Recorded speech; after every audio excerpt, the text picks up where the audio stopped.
Hi there, this is Mark McRae, and today I want to talk to you about how to onboard your staff. And as an owner of a business, it's always my intention to try and put as much procedures, policies, and processes in place as much as possible.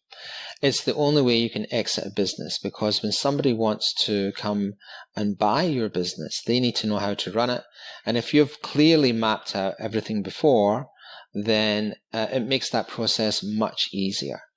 So if you can give them a book and it says, okay, read that book and you can run my company, that's very appealing to a potential person who might want to buy your business. So we normally start with some kind of company history. This is who we are. This is how we got to where we are. Then we'll tell them about our company culture and what we stand for, and then give them some kind of schedule of training. So in this particular business, we have warehouses, so we give them a tour of the warehouses and the office. We show them where they can park their car. We give them an introduction to the other team members. We've got to create a safe environment for the people who work there, so we go over health and safety. Time management, what's expected of them as far as their timing goes, when they can take a break. You've got to sign a confidentiality agreement and an employment agreement. Simple things like, what is the password? Wi-Fi password. You got to know it, right? An introduction to the tech stack.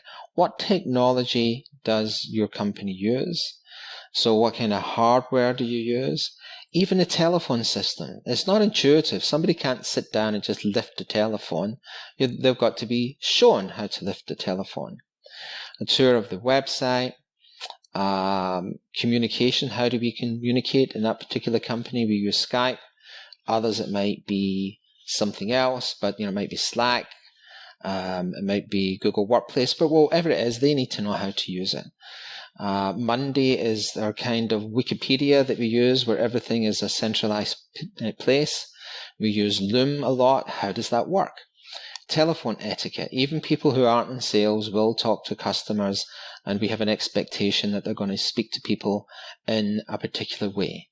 Then we get everybody to sign to complete an employee card, so we know all the details. We're not hunting around for telephone numbers if we can't find them.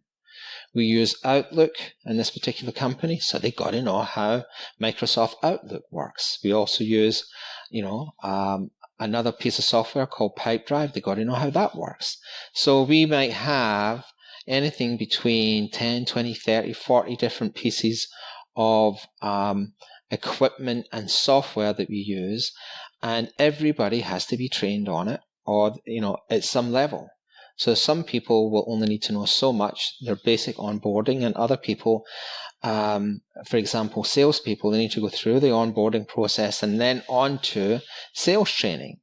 And the better trained your team is, the more successful they will be. The last thing you can get people who have worked in company for years and they don't understand the software that they use.